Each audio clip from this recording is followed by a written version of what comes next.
Hello students, आप लोग blueprint के एग्जाम को हल्के में ना लें क्योंकि ये आप लोगों का प्रैक्टिस सेशन है। अगर आप लोग ब्लूप्रिंट का एग्जाम पर अटेंड नहीं करते हैं तो आप ये मत समझिए कि हमारा जो 20 मार्क्स का एग्जाम होने वाला है स्कूल में, इंटर स्कूल के टीचर हमसे लेंगे वो 20 मार्क्स। आप ये उम्मीद ना लगाएं कि मेरा 20 में 10 आएंगे, 20 में 15 आएंगे, ऐसा उम्मीद ना लगाएं। देखिए, उसमें आपको ज्यादा मार्क्स तभी मिल सकता है जब आप ब्लूप्रिंट के एग्जाम के दिन अपने कॉलेज गए हैं, स्कूल गए हैं, तभी आप जितना भी मार्क्स लाएं। आप 40 मार्क्स का इसका आपका एग्जाम हो रहा है, 40 में से आप 10 मार्क्स, 5 मार्क्स क्यों ना लाएं, लेकिन आपको अटेंड करना होगा क्योंकि जिस दिन आप लोगों का याद रखिएगा फाइनल एग्जाम में इंटरनल मार्क्स इंक्लूडेड करेंगे कौन, आपके टीचर। उस दिन वह सबसे पहले रजिस्टर निकालेंगे और सबसे पहले ब्लूप्रिंट का डेट देखेंगे कौन सा स्टूडेंट अटेंड किए हैं और कौन सा स्टूडेंट नहीं। तो इसलिए ब्लूप्रिंट का एग्जाम देना बहुत ही इंपॉर्टेंट है। मैं कई बार वीडियो में बता चुका हूं कि ब्लूप्रिंट एग्जाम जिस दिन होगी सब काम छोड़कर उस ब्लूप्रिंट के एग्जाम के दिन आप लोग क्लास को अटेंड करना है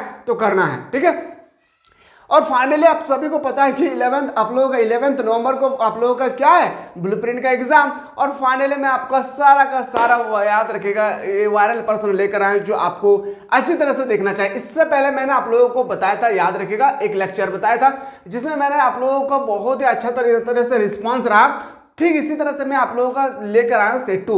अगर आप लोगों का अच्छा रिस्पांस रहेगी तो मैं इसके बाद जो लेकर आऊंगा ना वो पूरा का पूरा सब्जेक्टिव क्वेश्चन होगा, वो भी 100% सिलेक्टेड क्वेश्चन होगा ब्लूप्रिंट से रिलेटेड तथा आप लोगों को फाइनल एग्जाम से रिलेटेड। तो बिल्कुल आप लोग वीडियो पर बने रहे। चैनल पर नए आए तो चैनल को सब्सक्राइब करके बेल आइकन को जरूर प्रेस करें और साथ ही साथ अपने प्यारे प्यारे दोस्तों को जरूर शेयर कीजिएगा। चलिए मेरे प्यारे पहला क्वेश्चन को रिमूव करते हैं जो top of the most important question है। एक एक क्वेश्चन को आपको ध्यान पूर्वक देखना है, तब आपको पता चलेगा कि हमारे प्रिपेयर तैयारी कितना हो चुकी है और हमें हम लोगों को अभी भी कितना तैयारी करना की आवश्यकता है। पहला क्वेश्चन आपसे पूछा गया है कि निम्नलिखित में से किस क्षेत्र भारत की राष्ट्रीय आय, क्या बोले, नेशनल इनकम में अधिकता सहयोग देता है। इसमें सबको बताना है कि भारत की जो इनकम है, याद रखिएगा, नेशनल इनकम में सबसे ज्यादा सहयोग किसमें दिया जाता है, ये आपसे पूछे गए। सेवा, व्यापार, कृषि या निर्माण।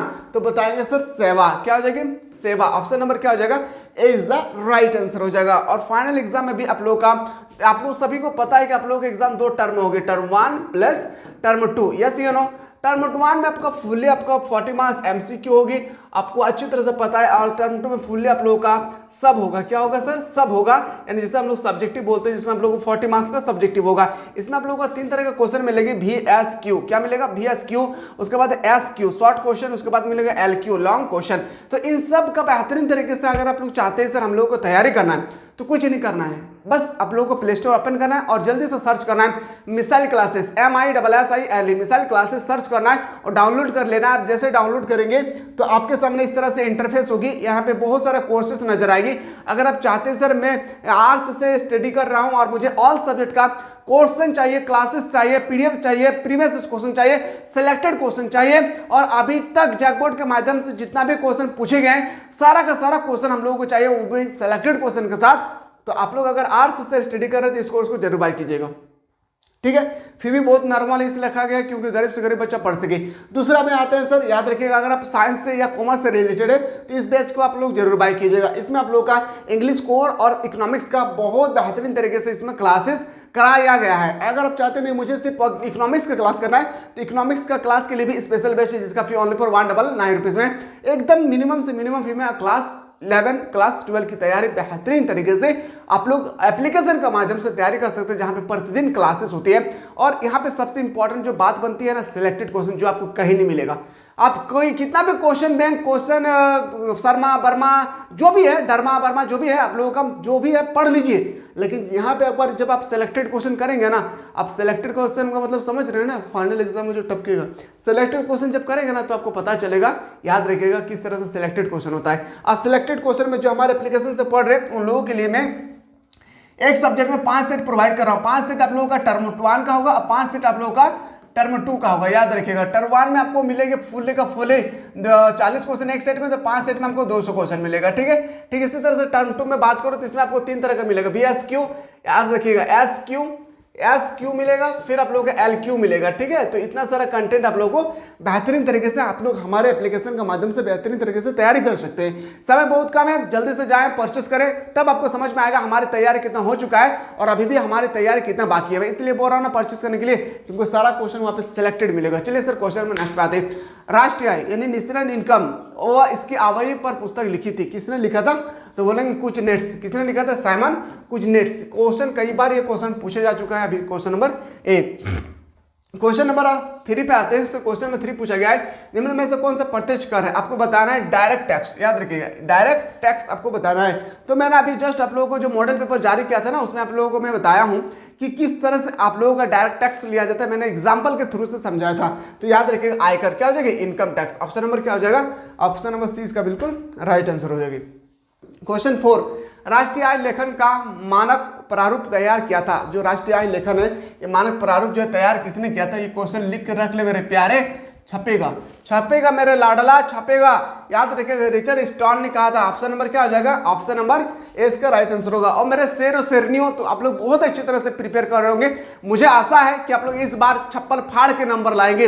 अभी भी आपके पास समय है, इधर उधर समय को भटकाए नहीं, माइंड को भटकाए नहीं, समय को जाया ना करें और अपने माइंड को डायरेक्ट फोकस करें अपनी स्टडी पे और एक बार छप्पड़ फाड़ के एकदम मार्क्स लाना है, 90+ मार्क्स। ठीक है, चलिए सर क्वेश्चन नंबर आते हैं 5। देखिए, अगर इकोनॉमिक्स का कोर्स लेते हैं ना, तो आपको एक सबसे इंपॉर्टेंट मिलेगी। सबसे इंपॉर्टेंट क्लास जो है ना, ये नंबरिकल से रिलेटेड आपके पेपर में 12 मार्क्स का क्वेश्चन पूछे जाएंगे। याद रखिएगा, नंबरिकल में। बाकी आपको theory lecture, objective question, subjective question, हाँ, और सब्जेक्टिव क्वेश्चन में भी 3 तरह का, very short question, long question, सारा चीज मिल जाएगी, टेंशन नहीं लेना। ठीक है, क्वेश्चन नंबर 5, घिसावट भाई निम्न में से किसमें सम्मिलित नहीं रहता है? तो बताएंगे GNP-MP। याद रखिएगा, ऑप्शन नंबर क्या हो जाएगी? एक बार जरूर देखिए इसको, डाटा को, GNP-MP याद रखिएगा। क्वेश्चन नंबर नेक्स्ट पे आते हैं। क्वेश्चन नंबर नेक्स्ट है कि NNP-MP बराबर होती है, किसके बराबर होती है? तो बताएंगे सर, ये अभी जस्ट हम लोग डिस्कस किए थे।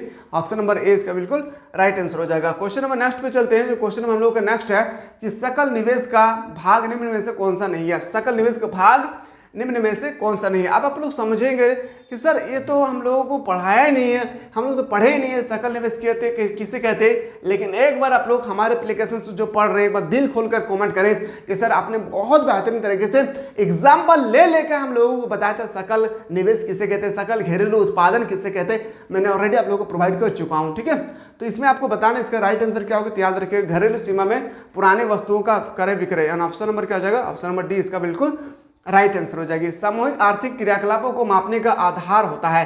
क्या आधार होता है सर? आय का चक्रीय प्रवाह। क्या होता है? आय का चक्रीय प्रवाह। ऑप्शन नंबर बी इसका बिल्कुल राइट आंसर हो जाएगी। क्वेश्चन 9, GNP अपसायन मापक माप सकता है, किसको माप सकता है? सभी वस्तुओं व सेवाओं का औसत कीमत स्तर। क्या हो जाएगा? ऑप्शन नंबर आपका बिल्कुल सही उत्तर हो जाएगा, B is the correct answer हो जाएगी। क्वेश्चन नेक्स्ट, निम्नलिखित में से कौन सही है? आपको बताना है, ये क्वेश्चन आपके पेपर में छपेगा रे लाडला। याद रखिएगा मेरे लाडली और लाडला, ये क्वेश्चन छपेगा कि निम्न में से कौन सा सही विकल्प है। तो बताएंगे सर NNP = GNP। मैंने अभी जस्ट बताया फर्स्ट और सेकंड क्वेश्चन में, आपको बताया था ना अभी हमने कि NNP और यहाँ पे लिखा रहता है MP, लिखाए थे ना सर। तो याद रखिएगा NNP और GNP = याद रखिएगा माइनस घिसावट। ऑप्शन नंबर क्या हो जाएगा? सी इसका बिल्कुल सही उत्तर हो जाएगा। क्वेश्चन नंबर नेक्स्ट, राष्ट्रीय आय तथा घरेलू साधन आय समान होती है। राष्ट्रीय आय और घरेलू साधन जो है समान होती है जब क्या होता है? बोलेंगे सर बड़ी मजा आता है सर, विदेशियों से अर्जित वस्तु साधन शुद्ध साधन आय शून्य हो। इन ऑप्शन नंबर ए आपका बिल्कुल सही उत्तर हो जाएगा। क्या हो जाएगा sir? Option number A is the right answer हो जाएगी। क्वेश्चन नंबर आते हैं सर 14, यदि किसी देश की विदेशों से प्राप्त विनिमय आय ऋणात्मक है तो आपको बताना है क्या होगी। तो बोलेंगे सर सकल घरेलू उत्पादन ग्रेटर देन सकल राष्ट्रीय उत्पादन। सकल राष्ट्रीय उत्पादन से बड़ा होता है सकल घरेलू उत्पादन। यानी ऑप्शन नंबर क्या हो जाएगा? ए इसका राइट आंसर हो जाएगा। बेहतर से बेहतर की तलाश करें, मिल जाए नदी तो समंदर की तलाश करें, टूट जाते हैं शीशे पत्थर की चोट से, पत्थर टूट जाए ऐसे शीशे तलाश करें। इसके लिए मेहनत करना पड़ेगा। ठीक है, ऐसा ही नहीं टूटेगा शीशा। क्वेश्चन नंबर नेक्स्ट पे आते हैं, भिन्न उत्पादक इकाइयों की मूल्य वृद्धि ज्ञात करने के लिए शामिल करते हैं। किसको शामिल करते हैं? अंतिम वस्तु व सेवाओं का मूल्य। ऑप्शन नंबर क्या हो जाएगा? ऑप्शन नंबर 20 का बिल्कुल राइट आंसर हो जाएगी। ठीक है, क्वेश्चन नंबर आते हैं सर 16, सरकार के राजस्व के अंतर्गत कौन सा कर शामिल है? सरकार के राजस्व। आप सोचेंगे सर मुझे तो समझ में नहीं आ रहा, मुझे कुछ हो रहा है कि राजस्व मतलब एक्चुअली होता क्या है, राजस्व का मतलब क्या होता है सर मुझे तो पता नहीं है। तो देखिए राजस्व का मतलब क्या होता है मैंने ऑलरेडी बता चुका हूँ, यहाँ पे एक्सप्लेन करने का समय नहीं है। टैक्स आपको शामिल करने के लिए बताया गया तो बोले निगम कर, वैली टैक्स। ऑप्शन नंबर क्या हो जाएगा, 20 का बिल्कुल सही उत्तर हो जाएगा। क्वेश्चन नंबर आते हैं सर 17, स्फीतिक अंतराल को ठीक करने के लिए प्रमुख मौद्रिक उपाय कौन सा है। प्रमुख मौद्रिक उपाय होता है बैंक दर में वृद्धि। क्या होती है, बैंक दर में वृद्धि। और उसके बाद कौन सा ऑप्शन दिया है, खुले बाजार में प्रतिभूति बेचना, ऑप्शन नंबर, और नगद कोष अनुपात, यानी ऑप्शन नंबर देखा जाए तो ऑप्शन नंबर डी इसका राइट आंसर होगा।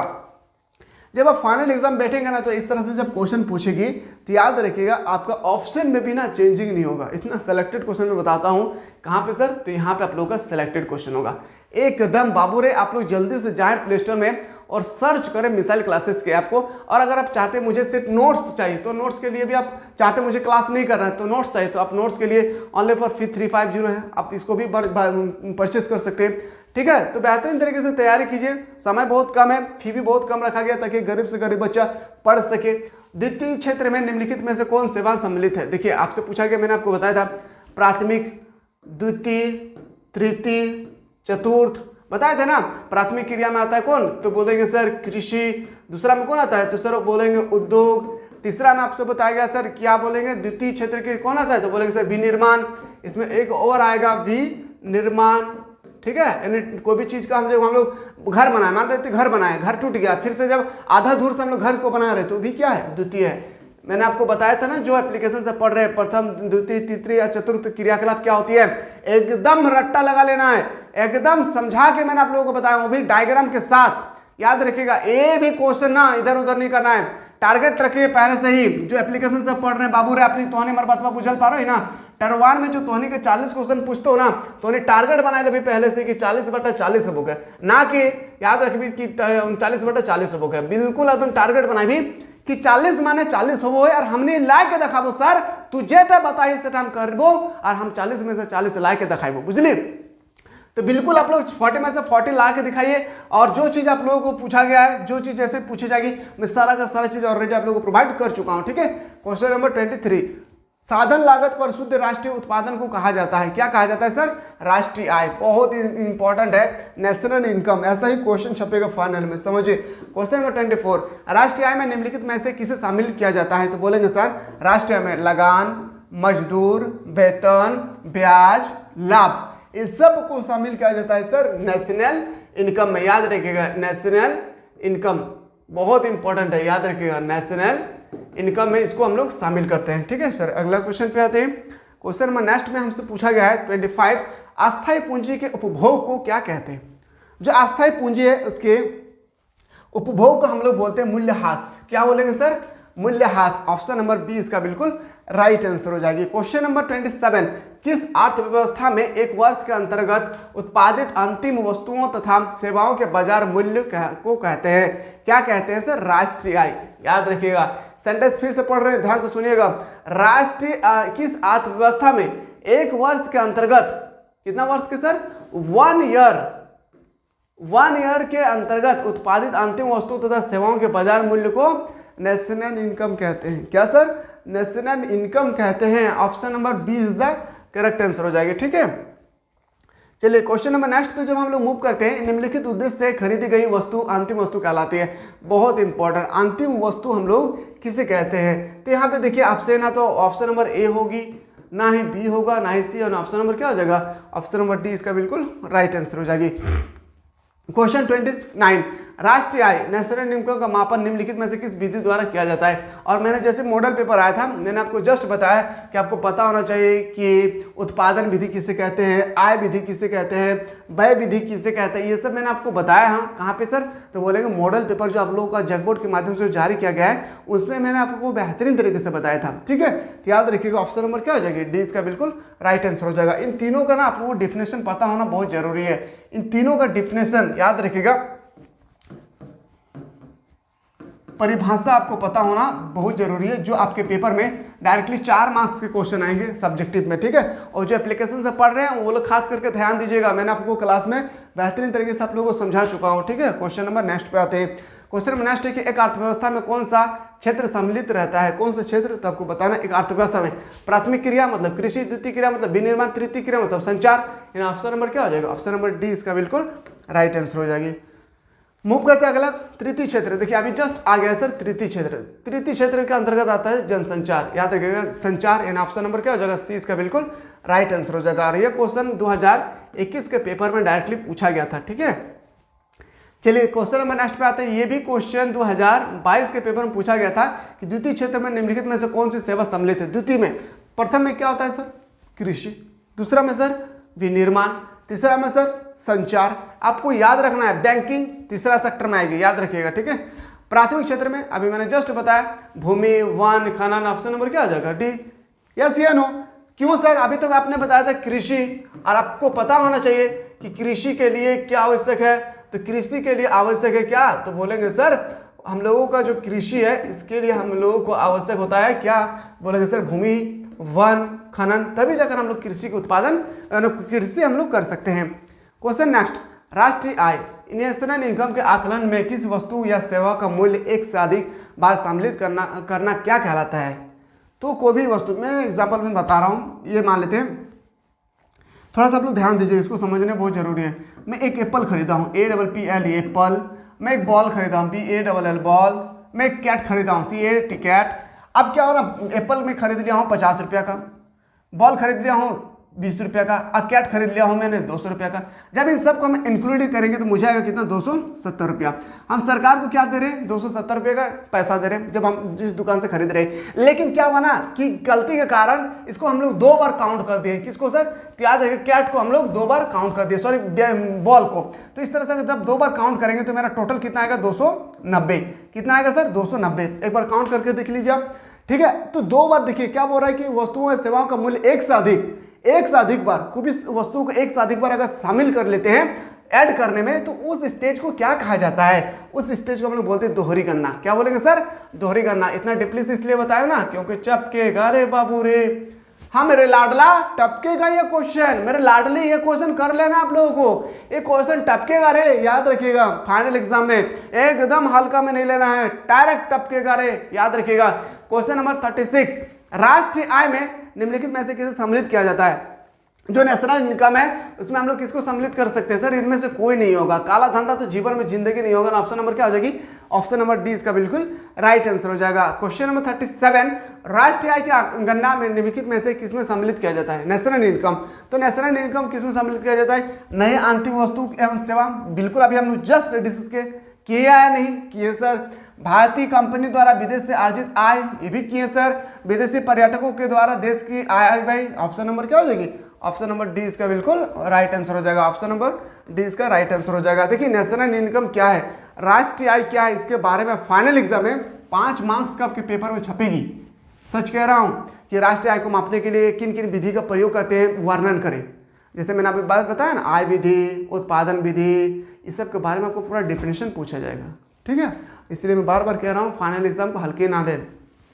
38, सकल राष्ट्रीय उत्पादन की गणना निम्नलिखित में से किसे सम्मिलित नहीं किया जाता। देखिए क्या लिखा हुआ है, नहीं किया जाता है। तो बोलेंगे सर याद रखिएगा, पुराने वस्तुओं का क्रय विक्रय ये बिल्कुल सही है, मध्यवर्ती वस्तु ये भी सही है। ऑप्शन नंबर क्या हो जाएगा, ऑप्शन नंबर सी इसका बिल्कुल राइट आंसर हो जाएगा। अगला क्वेश्चन पे आते हैं।